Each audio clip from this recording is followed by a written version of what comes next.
तो welcome back friends. आज हम डिस्कस करने वाले हैं न्यूरो मस्कुलर जंक्शन। ये बहुत ही इम्पॉर्टेंट टॉपिक है जो कि यूनिवर्सिटी एग्ज़ाम में पूछा जाता है। ठीक है, तो इस पर बहुत ही आईएमपी क्वेश्चन लिख लीजिएगा कि ये बहुत ही इम्पॉर्टेंट क्वेश्चन है। ठीक है, चलिए हम देखते हैं अब न्यूरो मस्कुलर जंक्शन। इसकी डेफिनेशन क्या होती है? न्यूरो, ठीक है, न्यूरो मतलब नर्व, मस्कुलर मतलब मसल।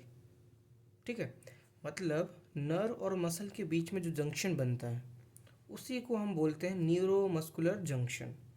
इसकी डेफिनेशन भी वैसी है।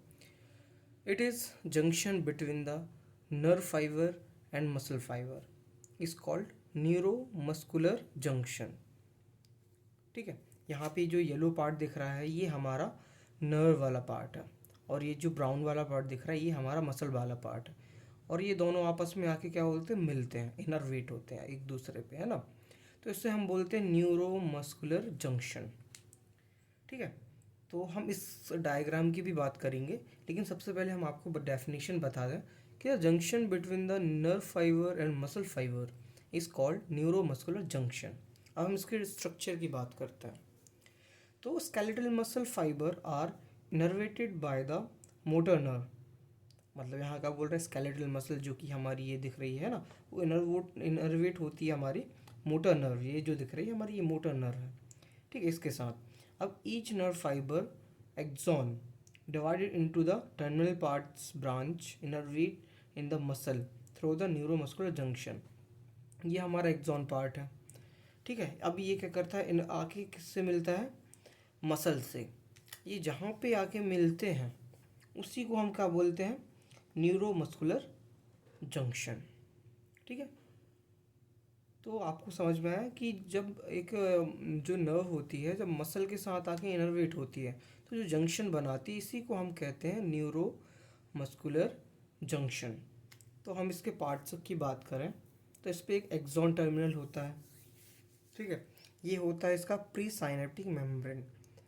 उसके बाद ये जो दिख रहे हैं ये होती है साइनेप्टिक वेसाइकल्स। अब ये साइनेप्टिक वेसाइकल्स क्या होती हैं? बहुत ही इंपॉर्टेंट रोल प्ले करती है हमारे न्यूरोमस्कुलर जंक्शन में, जो कि हम आपको आगे बताने वाले हैं।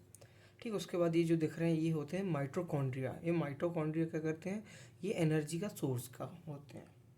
ठीक है, उसके बाद ये जो दिख रहा है ये वाला पार्ट है ना, उसको हम बोलते हैं, ये जो बीच में गैप दिख रहा है इसे बोलते हैं साइनेप्टिक क्लेफ्ट। ठीक है, उसके बाद ये जो राउंड राउंड दिख रहा है ना, इसे बोलते हैं सब न्यूरल क्लेफ्ट। और ये जो होती मसल का जो पोस्टीरियर पार्ट होता है उसे हम बोलते हैं पोस्टीरियर साइनेप्टिक मेम्ब्रेन। ठीक है, प्री साइनेप्टिक जो पहले होता है, पोस्ट साइनेप्टिक जो कि पीछे होता है। ठीक है, उसके बाद ये जो हमारी मसल है।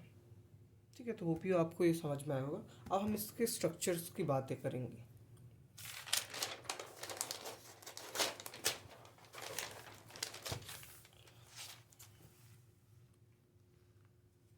ठीक है, तो सबसे पहले हमने उस पर पढ़ा था एक्सॉन टर्मिनल। एक्सॉन टर्मिनल करता क्या है? सबसे पहले एक्सॉन टर्मिनल, जो axon terminal part nerve fibre is called axon terminal. जो नर्व फाइबर का जो टर्मिनल पार्ट होता है उसी को हम एक्सॉन टर्मिनल कहते हैं। ये सिलिंड्रिकल शेप का होता है ना, expose come out and it is myelinated sheet. इस पर myelin sheet is a loss and break. इस पर क्या होती है, जो माइलिन शीट होती है वो लॉस हो जाती है या फिर ब्रेक हो जाती है। उसके बाद this axon terminal come and contact with the muscle fibre. और यही जो एक्सॉन टर्मिनल होता है वही आता है किसके साथ? मिलता है मसल फाइबर के साथ, which is called motor end plate. अब देखो मोटर एंड प्लेट क्यों कहेंगे? क्योंकि जो नर्व फाइबर होते हैं वो मसल के साथ आके मिलता है एंड में, है ना, तो इसीलिए उसको बोलते हैं मोटर एंड प्लेट। अब एक्सॉन टर्मिनल के अंदर हमने कुछ कंटेंट्स देखे थे यहाँ पे, जैसे कि ये जो आपको दिख रहे हैं ना, ये जो कंटेंट्स दिख रहे हैं, है ना, तो यही होते हैं हमारे कंटेंट्स ऑफ एक्सॉन टर्मिनल। तो हम बात करेंगे the contents of axon terminal are mitochondria and synaptic vesicles. हमने दो ही कंटेंट देखे थे, एक माइटोकॉन्ड्रिया होता है, दूसरा साइनेप्टिक वेसाइकल। अब माइटोकॉन्ड्रिया कॉन्टैक्ट क्या करता है? एटीपी। अब एटीपी क्या करता है? ऊर्जा का सोर्स होता है, which is source of energy and for the synthesis of neurotransmission like ACH and acetylcholine. ठीक है, अब ये क्या करता है, एनर्जी का सोर्स होता है जो कि सिंथेसाइज करता है न्यूरोट्रांसमीटर। न्यूरोट्रांसमीटर कौन सा काम करता है यहाँ पे, ACH मतलब एसिटाइलकोलिन। ठीक है, उसके बाद हमारा जो सेकेंड पार्ट है वो होता है synaptic vesicle, sorry synaptic cleft. अब साइनेप्टिक क्लेफ्ट होता क्या है, the motor end plate invaginate in the muscle fibre and form the synaptic cleft. ठीक है, यहाँ पे देखिए सबसे पहले हमने क्या देखा, एक्सॉन टर्मिनल। एक्सॉन टर्मिनल में क्या होता है, axon terminal come in contact with the muscle and form the neuro transmitter. ठीक है, अब इसके हम जो होती है अनमाइलिनेटेड होती है, माइलिन शीट जो होती है वो लॉस कर जाती है। अब इसके हमने कंटेंट देखिए, साइनेप्टिक वेसाइकल्स ये और ये माइटोकॉन्ड्रिया ATP का सिंथेसाइज करती है जो कि एसिटाइलकोलिन को रिलीज करते हैं, है ना। उसके बाद हमने देखा तो दूसरा पार्ट हमारा साइनेप्टिक वेसाइकल। अब साइनेप्टिक वेसाइकल होती नर्व फाइबर होता है, कांटेक्ट होता है मसल के साथ एंड जो गैप बनाता है उसी को हम बोलते हैं साइनेप्टिक क्लेफ्ट। ठीक है, तो हम बात करें यहाँ पे, इसने क्या बोला, मोटर एंड प्लेट। जो आपको दिख रही है ये मोटर का एंड प्लेट है ना, और ये मसल का पोस्ट वाला पार्ट है ना, ये आके मिल रहा है तो ये जो गैप दिख रहा है यही बोलते साइनेप्टिक क्लेफ्ट या साइनेप्टिक गटर भी कहते हैं इसको। ठीक है, तो synaptic cleft form the synaptic cleft मतलब मसल फाइबर के साथ जब भी मिलता है तो ये बनाता है साइनेप्टिक क्लेफ्ट। अब हम देखें सब न्यूरल क्लेफ्ट। सब न्यूरल क्लेफ्ट क्या होता है, जो हमने बताया जो राउंड एंड फोल्ड वाला पार्ट जो होता है उसी को हम बोलते हैं सब न्यूरल क्लेफ्ट। तो in the sub neural cleft which is a contact in the nicotinic receptor and acetylcholine receptor. अब ये क्या होता है, ये कम कॉन्टैक्ट किसके साथ होता है, निकोटिनिक रिसेप्टर के साथ या फिर एसिटाइलकोलिन रिसेप्टर के साथ in the post synaptic membrane में। ठीक है, folding structure are present is called synaptic cleft. ठीक है, यहाँ पे हमने देखा ये जो हमें राउंड राउंड जो दिख रहा है ये वाले पार्ट है ना, यही क्या होते हैं, हमारा सबन्यूरल क्लेफ्ट होता है। ठीक है, जो कि पोस्ट साइनेप्टिक मेम्ब्रेन में प्रेजेंट होता है।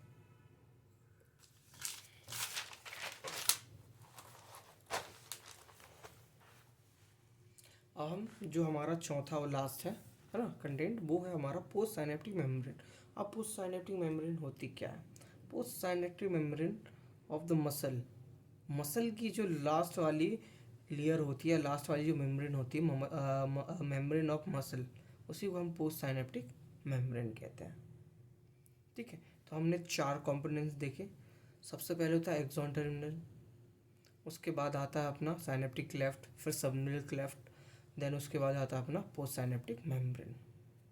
ठीक है, अब न्यूरोट्रांसमीटर, अब ये क्या करते हैं, न्यूरोट्रांसमीटर का बहुत ही इंपॉर्टेंट रोल होता है कहाँ पे, अपने न्यूरोमस्कुलर ट्रांसमिशन में, क्योंकि बिना इसके कोई भी ट्रांसमिशन पॉसिबल नहीं है। तो न्यूरोट्रांसमीटर क्या होते हैं, the neuromuscular transmission is define the transmission और transfer of information from motor nerve fibre ending to muscle fibre.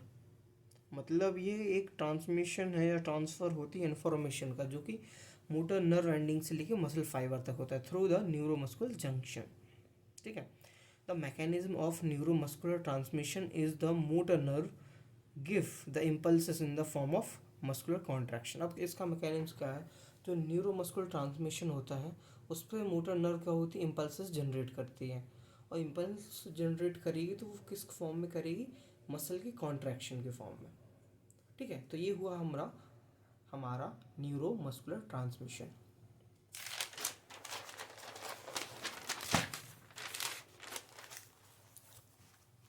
ठीक है, अब उसके बाद हम बात करेंगे इवेंट्स, इसके अंदर कौन कौन से इवेंट्स होते हैं। बेसिकली 5 इवेंट्स होते हैं। पहला होता है event of the neuromuscular transmission, सबसे पहले रिलीज ऑफ एसिटाइलकोलिन। ये एसिटाइलकोलिन जो होता है ये बहुत ही इम्पोर्टेंट है, किस लिए? हमारे न्यूरोमस्कुलर ट्रांसमिशन के लिए। हम आपको अभी इसे आगे समझाने वाले हैं। दूसरा होता है एक्शन ऑफ एसिटाइलकोलिन। थर्ड है development of end plate potential. फिर development of miniature end plate potential. फिर डिस्ट्रक्शन ऑफ एसिटाइलकोलिन। ठीक है, तो हम सबसे पहले देखते हैं रिलीज ऑफ एसिटाइलकोलिन। हाँ, तो when the action potential is generate in the axon terminal, increase the permeability of calcium, and this calcium ion will be burst and synaptic vesicle and release the acetylcholine। ठीक है, हम यहाँ पे समझते हैं।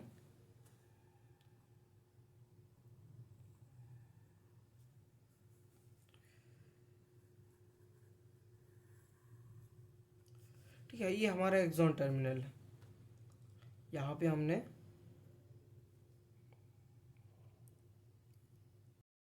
ठीक है, अब हम सबसे पहले बात करेंगे इसके फंक्शन, मतलब कैसे काम करता है ये। सबसे पहले हमने क्या देखा, जो एक्सॉन टर्मिनल है इस पे हमारा सबसे पहले होता है एसिटाइलकोलिन का रिलीज। तो सबसे पहले ये क्या होता है, जैसे यहाँ से एक्शन पोटेंशियल जनरेट होता है, जैसे ही मसल में एक्शन पोटेंशियल आया, ठीक है, एक्शन पोटेंशियल आया, अब यहाँ क्या हो गया, कैल्शियम की परमेबिलिटी बढ़ जाएगी। क्या होगी, कैल्शियम की परमेबिलिटी बढ़ जाएगी। परमेबिलिटी बढ़ेगी तो ये क्या करेगा, ये वेसाइकल को क्या करता है, बस्ट कर देता है। इस वेसाइकल जैसे बस्ट होते हैं ये रिलीज करते हैं ACH मतलब एसिटाइलकोलिन रिसेप्टर को। ठीक है, अब जैसे एसिटाइलकोलिन रिसेप्टर रिलीज होता है, ये क्या करता है, इस चैनल्स के थ्रू क्या करता है, बाहर आने लगता है। बाहर आता है तो ये क्या करता है, एक्शन करता है। ठीक है, तो सेकेंड अपना जो होता है एक्शन ऑफ एसिटाइलकोलिन। तो एक्शन कैसे करता है, जो एसिटाइलकोलिन होता है वो एसिटाइलकोलिन रिसेप्टर के साथ क्या करता है, बाइंड करता है। ठीक है, बाइंड कर जाता है। ये हमारा सेकेंड पार्ट हुआ किसका, इसका न्यूरोमस्कुलर जंक्शन का। ठीक है, जैसे वो यहाँ से बाइंड करेगा एसिटाइलकोलिन रिसेप्टर के साथ, फिर उसके बाद थर्ड स्टेज चालू होगी हमारी development of end plate potential. इस पे क्या होता है, हमारा जो सोडियम होता है, ठीक है, यहाँ पे हम दिखाते हैं आपको।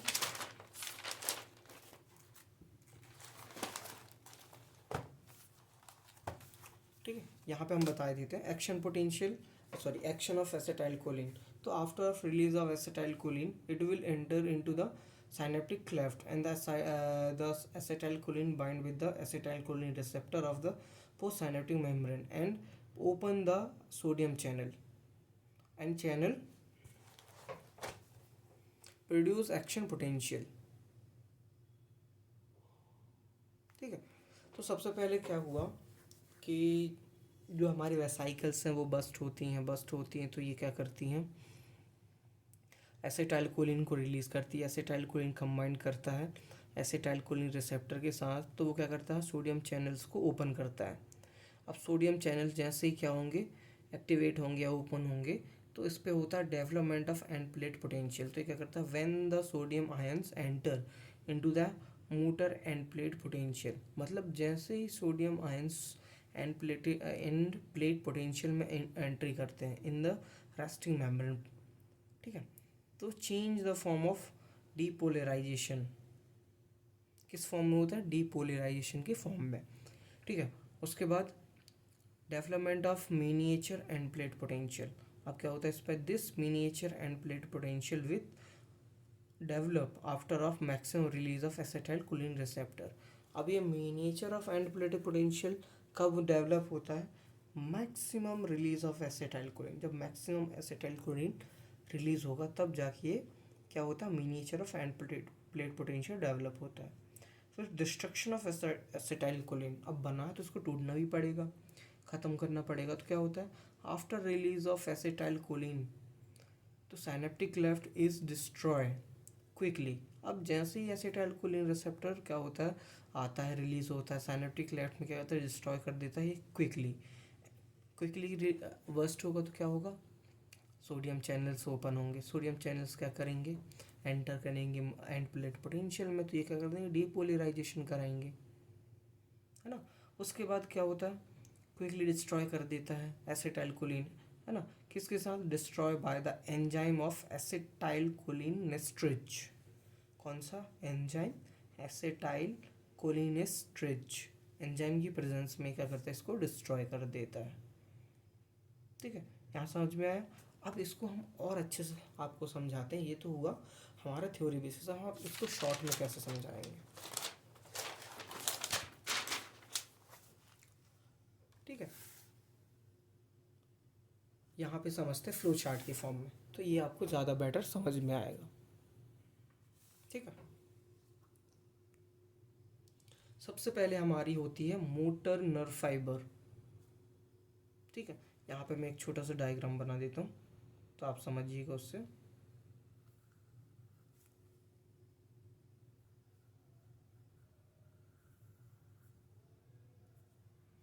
ठीक है, ये हो गई, ये हो गई। यहाँ पे हुआ सबसे पहले, ये हमारी मोटर नर्व फाइबर है, ये हमारा मसल फाइबर है, ये इसका एक्सॉन टर्मिनल। तो सबसे पहले जो हमारा मोटर नर्व है, इससे रिलीज होता है एपी, मतलब एक्शन पोटेंशियल। ठीक है, मोटर नर्व फाइबर में। अब एक्सॉन टर्मिनल, ये हमारा एक्सॉन टर्मिनल है। इस पे क्या होता है, calcium, opening of calcium channels, calcium channels open हो जाएंगे।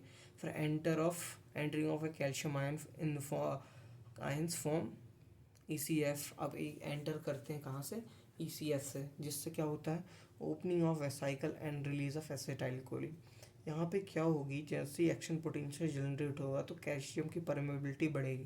कैल्शियम की परमेबिलिटी बढ़ेगी तो वेसाइकल्स हैं वो बस्ट होंगी तो ये रिलीज करेंगे ECH, एसिटाइलकोलिन रिसेप्टर को। ठीक है, यहाँ पे क्या हुआ, वेसाइकल्स की जैसी मात्रा बढ़ी, इसने क्या किया, रिलीज कराया एसिटाइलकोलिन को। अब हम जाते हैं साइनेप्टिक क्लेफ्ट। ये जो पैसेज दिख रहा है इसी को हम साइनेप्टिक क्लेफ्ट कहते हैं। तो पैसेज ऑफ SCH, मतलब ये साइनेप्टिक क्लेफ्ट में हमारा एसिटाइलकोलिन आ जाता है। एसिटाइलकोलिन जैसे आया, अब पोस्ट साइनेप्टिक मेम्ब्रेन, ये जो पूरा पार्ट है नीचे का, ये होता है पोस्ट साइनेप्टिक मेम्ब्रेन का। ठीक है, तो ये क्या करती है, यहाँ पे acetylcholine bind with the acetylcholine receptor, bind of acetylcholine with the acetylcholine receptor के साथ बाइंड करता है, जिससे opening of sodium channels open हो जाते हैं। अब डेवलप होता है, जैसे सोडियम चैनल ओपन होते हैं तो development of end plate potential, अब इस पर डेवलप हो जाता है मोटर एंड प्लेट पोटेंशियल। अब साइनेप्टिक मेम्ब्रेन के बाद हमारा आता है मसल फाइबर।